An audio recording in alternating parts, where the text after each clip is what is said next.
So today we are going to talk about the new trade routes which are emerging across Eurasia. So this is the topic which is largely overshadowed by various political events such as the war in Gaza, ongoing invasion of Ukraine by Russia, and the various competitions between the major actors in Eurasia, or more broadly between the US and China. But if you look at the past several years, and especially the period of the past several months, we clearly see that in the Middle East and from a bit wider perspective across the entirety of Eurasia, we see new trade routes emerging. So one of them obviously is IMEC, the route which was put forward as an idea last year by the collective West, essentially championed by the United States and India, and essentially the route which connects India with the European continent via the Middle East. Saudi Arabia and Israel ideally should have played a pivotal role in connecting Indian Ocean with the Mediterranean world. Well, obviously, we know that the progress on the project has been slow, or non-existent, essentially, because of the ongoing war in Gaza and the slowdown of the, if not the complete halt of rapprochement between Israel and Saudi Arabia. It is very unlikely for the moment that we're gonna see real progress on the development of IMEC. But the idea is there, and it is also quite unlikely that the sides will simply abandon the idea as a whole and will simply search for other ways to connect, let's say, India and the Mediterranean or via land. So the traditional route which goes through the Red Sea will remain in place, although there are pressure points essentially coming from the Houthis, who are bombing, attacking, assaulting the maritime ships in the sea. But the idea of moving through land will remain in place, although it will encounter perhaps even additional problems beyond the war in Gaza. Obviously, it is the lack of finances at the moment. Surely Saudi Arabia or United Arab Emirates, they possess huge investment potential, but the thing is that you do not really want to spend alone or be alone in spending on investment of such a scale, which involves tens, if not hundreds of billions of dollars to build roads and railways and other relevant infrastructure. So the thing is that the countries are looking forward to building a route essentially, which will connect Indian Ocean with the Mediterranean world, via the routes which will be more efficient, or I would say safer, than the Red Sea. The Red Sea obviously holds major advantage. It's a sea route, it is relatively short, but as we see over the past several months, almost half a year actually, there are numerous security holes, security problems, which the collective West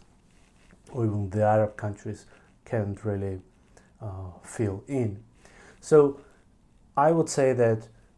from India to the Mediterranean world, the idea, aka IMEC, is still relevant today, and perhaps even it might resurface when the war in Gaza ends, because whether the Israeli government makes concessions or not, the Arab countries are still interested in economic cooperation with Israel, with the idea that the road will actually help connecting the Middle East with the European Union, because that's the original idea of connecting India with the European continent. But there is also a second road, or the development road, the idea proposed by the Iraqi government and supported by the Turkish government in Ankara, essentially the route which will connect Turkey to the Persian Gulf via the Iraqi territory. There are numerous hurdles to the implementation of the project, such as the lack of infrastructure in Iraq itself, the lack of resources, and actually numerous issues connected to the rampant corruption in Iraq. But the idea is still relevant, and perhaps, as is the case with IMEC, will resurface over the next months and years until some kind of progress is not reached there, because both Turkey and Iraq are hugely interested in the implementation of the project as a rival to the IMEC, but also as a way for Iraq to develop its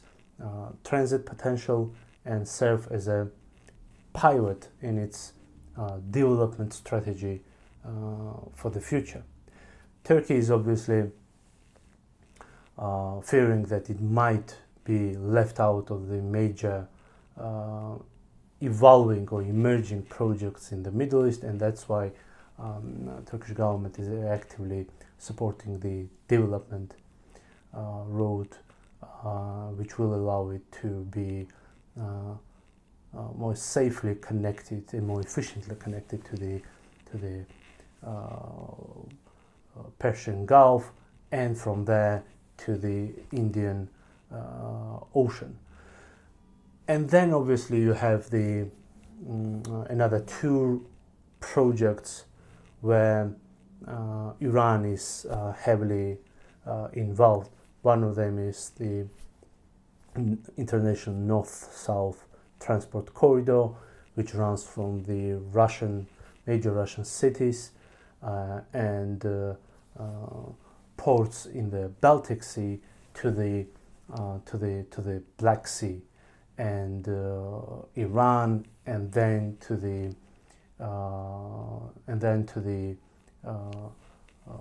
Persian Gulf. So the idea is to connect Russian ports with the Indian Ocean. India itself is interested in the project because that will allow it to move and to be connected to the north of Europe without engaging into the routes via the Red Sea, Gibraltar, or circumventing the African continent, and so on and so on. So obviously there are many hurdles and problems for the full implementation of the project. But if you compare how the north-south corridor fares nowadays in comparison with the other corridors, we see that following the Russian invasion of Ukraine, there is a clear pattern of Moscow and Tehran cooperating towards the implementation of the project, and there has been significant progress. So trade continues to grow, although over the past year we saw a relative drop in the bilateral trade between Iran and Russia. But when it comes to the flow of products through the corridor, we see a clear pattern of growth. So for Russia, it is a very important project because this will allow it to successfully reorient its trade from the West to the Middle East and wider Asia. So Iran now positions itself as a crossroads, essentially, of major continental roads. But another project which also heavily involves Iran, that's obviously the Belt and Road Initiative, proposed and widely supported and by the Chinese government. So there too, Iran is seen as a way to connect to the wider Middle East. So if we look at these major projects, connectivity projects, or what I would say new Silk Roads, we clearly see a pattern here which largely resembles what we had in the ancient period or medieval times,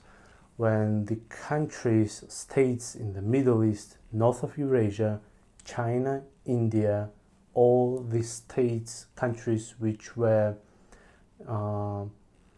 existent in the Mediterranean basin, we see a pattern of following geographic routes, essentially natural routes. One of them is the Red Sea, another is through the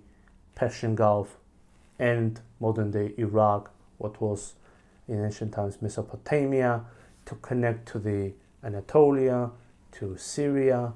to the wider Mediterranean world, and obviously also Russia-Iran route, which if you compare the present momentum behind the implementation of this project with what these two countries had in mind, let's say in 15th, 16th, or even 17th centuries, we see a clear pattern of trade routes flowing essentially and being built, laid out along the corridors, which are